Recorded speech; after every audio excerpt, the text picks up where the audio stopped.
I mean, it wasn't like he was just, completely angry. It's just that it is actually almost impossible for a Zerg to come back in that situation against a good player like Jinro. It's true. He would have had to play extraordinarily perfectly and expect Jinro to make a disastrous mistake. Indeed. For, like, if you guys want to know how that works, there is a little bit, there are those, if you have building grid on, there are those little yellow spaces, and they just added, like, one yellow space that stands out to this far side, so you can put 2 bunkers, but the third one, you have to put, you can't wall off, so you need 4 or even 5 to wall it, basically. If someone actually tried that, just sneak out 5 SCVs, I'd be infinitely amused. Yeah, so true. That would be so stupid. Castle. Now, Nani, his third unit here will be a Stalker. That could not mean anything, but it could also mean that he might not want to go for the classic 3-get expand, but has something a little different in mind. Because Stargate went down. There we go, yeah. So Yes, Morrow does go for roaches once again. He could be in a lot of trouble, but he does like to get that early queen out, so we should see. Nani really needs to build up his air forces before he moves out if he does choose to do the 2-gate Stargate build.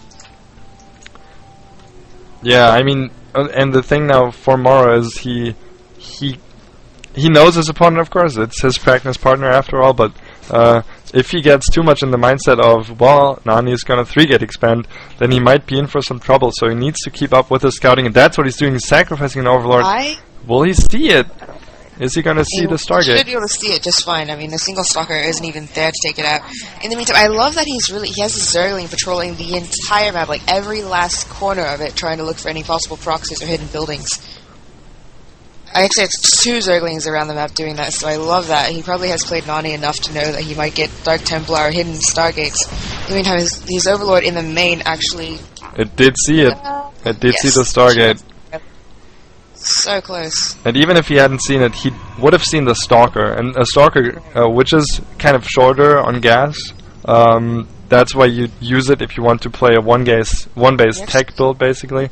Would have, given away something weird anyways for Morrow. So good scout by Morrow, good game sense, kind of wanted to ensure what was going on, and he did it. And the Void Ray is now coming cross map, heading for the third. Wow, third at 7 minutes. This guy's rushing straight to Lair, skipping Roach Warren and going straight to Hydras, which is, I personally think that's a really good build against Protoss. Not too many people use it, but I love it. Speedling into very fast Hydras. Extremely good against what Nani has, especially since he's following this up with a Phoenix. Supply locked once again. Ooh. Yeah, I love the Phoenix Void Ray thing. 2 queens coming out, but one of them will be able to get lifted by Naniwa. And that, of course, makes this very annoying for Morrow to deal with. Here comes the lift from Naniwa on the queen. Only one can be shooting right now. It's targeting the Void Ray, so it's backing up a little bit. It fairly quickly. But he does actually kind of micro away. He doesn't want to lose anything, just lose his shields. Great transfusion by those queens. Yeah, quick transfuse to make them a bit more beefy, and I love it. 3 queens are out, and here come sentries and stalkers, and the 1 zealot we saw earlier against 3 queens and a bunch of zerglings. More zerglings being produced right now, as that's all Morrow can do right now. Good force fields go down, nice force fields surrounding everything in a nice little cage. But with the queens, they have it like a range of 2 or something. They will be able to peck away at the sentries, and this is not looking good for Naniwa at all. He's going to lose all the sentries and the stalkers as well, zealots as well. Sorry, and he's going to be left with the air units he had before.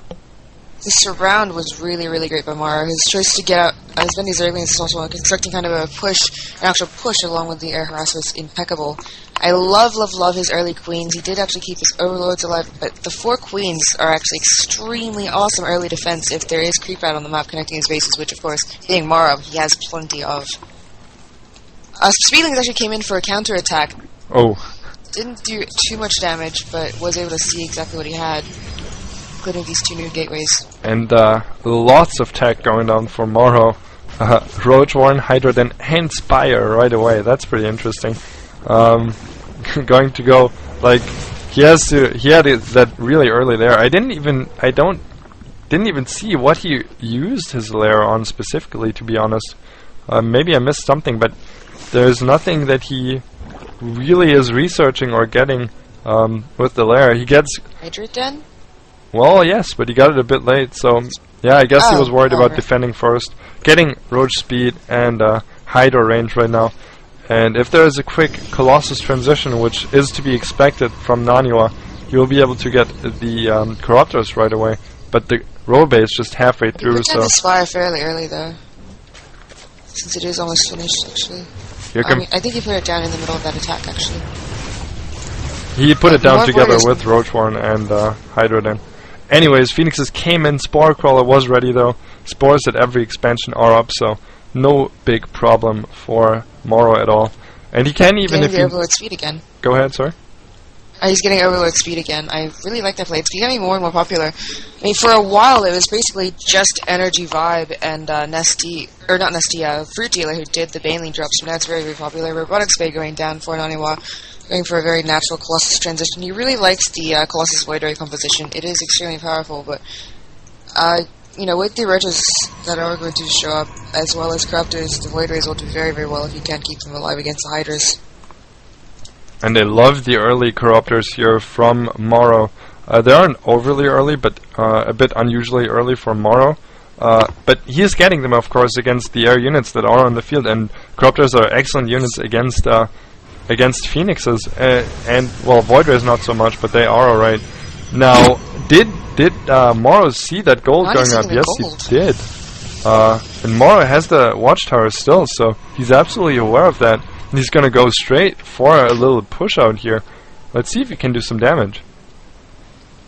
I'm not sure if he has enough forces. I really don't think he does to deal with this Air Force. He needs to get a few more Hydras and Corruptors, but he does take out the Zealot at the Zelnaga. So he won't be able to... He actually took out the Zealot without showing the rest of his force, so Nani really doesn't know how many Corruptors and Hydras he has. In the meantime, his fourth base is nearly finished. Queen's already there. I mean, just look at this creep spread. He has half the map already. Yeah, it's so insane, really. Yeah, I like that you point out that he didn't show his army. Of course, very nice play by MorroW. And he, oh my god, yeah, the creep spread. It is insane. And the Queen is wandering up to the 5th base. We might see a base there pretty soon, or maybe he's just gonna spread more creep. Definitely going to get a 5th. He actually needs the 5th because Nani is taking a gold, which should be able to put him just about even against 4 bases of Mars if he's on 3 base for the gold. Getting the gas at the gold already. I'm not sure if I like the fact that he always only really gets 1 Evo chamber. Is there a second one on the map? I don't think so. He likes to get simple upgrades. He only gets attack upgrade, which, while it is good because he should outnumber the Protoss army and needs to get attack more than it's, you know, more efficient to get attack upgrades than defense. It's still nevertheless almost you know, by the time he has 4 or 5 bases, it's almost, you know, free to get an extra Evo chamber and get double upgrades. Bailey Nest going down once again, pretty expected. In the meantime, he's getting Ventral Sack Spores, Overlords. More Spine Crawlers and Spore Crawlers down. He does pick up that 5th base, sending in 2 Overlords to Nani's base to possibly scout for any new buildings. But might lose these to those huge number of Void Rays.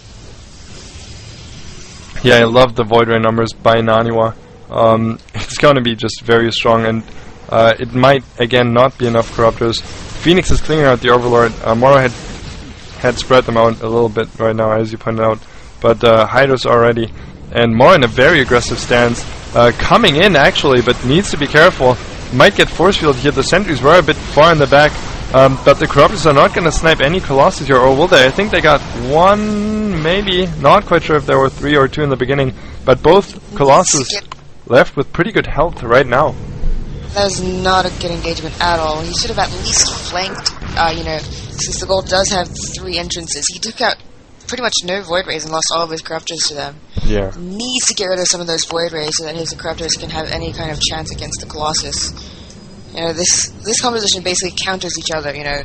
Void Rays countered by Hydras, which are countered by Colossus, which are countered by Corruptors, which are countered by Void Rays. So it's entirely dependent on micros to see who wins these battles, as well as like getting exact numbers of what they need. MorroW needs to get a ton of Corruptors to deal with this because he does, and he is not getting any. And now he's forced to retreat, morphing the Banelings right now. A few of them will get picked up, but they will finish in time basically. A lot of them went down or had to be cancelled actually. Another Corruptor going down, and you're absolutely right. You need like so many Corruptors. I like he's going for the Banelings again, but with that much air on the map, I'm not sure if that's actually going to work too well. Twilight Council going down again. I'm expecting to see Blink. He does love to get Blink play, especially to chase down any retreating Zerg units, but especially to get those High Templar, which, you know, with 5 base MorroW, he absolutely needs. One Void Ray got picked up there. And here come the Banelings. They are in the Overlords, not too many, they're only about 12. And 2 Overlords getting picked up right away. The Banelings did close to nothing right here. And only Hydras left. That will be terrible for MorroW. He might get the Nexus. He's trying to get the Nexus, though. He needs to snipe his Nexus. Yeah, even if he loses a ton of this force, it's so worth it to put Nani back on 2 bases. He does actually manage to snipe it, so while he does lose his force, he will be able to back her very, very quickly. Getting 10 Corruptors now and 50 Zerglings. But Nani is on, you know, basically a 1 and, 1/10 of a mining base. Yeah, but Naniwa, he has the death ball. He's almost maxed. He's 20 supply close to max, and he can just move out. That's why it is a death ball. Right. As soon as you get everything up, you can just move around and kill everything. Zerg can macro as much as he wants to, and it won't work. Now, some Stalkers are going to get picked up, but this is not going to look good for MorroW. Putting the Colossus on high ground is brilliant. But he just does not have enough Corruptors to deal with this. There's so many Void Rays to just clean up everything. GG by MorroW being called. He realizes his dire situation. And very well played by Naniwa. 2-1 for him. More Corruptors. More. Indeed. Okay, guys, we're going to make 1 or 2 quick commercials. I kind of forgot about that. I still, like, this is very tense for me, you know? I'm pretty excited about this stuff. So, see you in a few, and enjoy some beats for the guys who don't get commercials.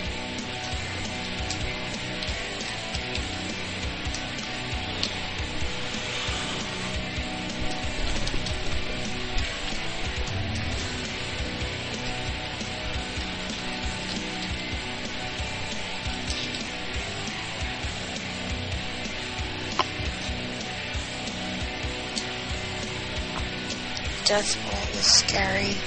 It is. You need the Corruptors. You really do.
Still doing commercials?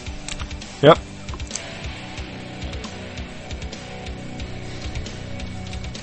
For anyone who's listening to us talk right now, you're not doing a very good job of supporting esports.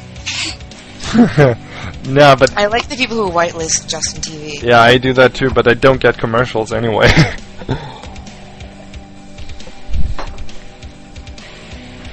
Poor Sheth has made like, he streams, at least half the week and has made like $20. We shouldn't talk about that on stream. Why? Anyways, we're gonna get into game 4 pretty soon. Yeah.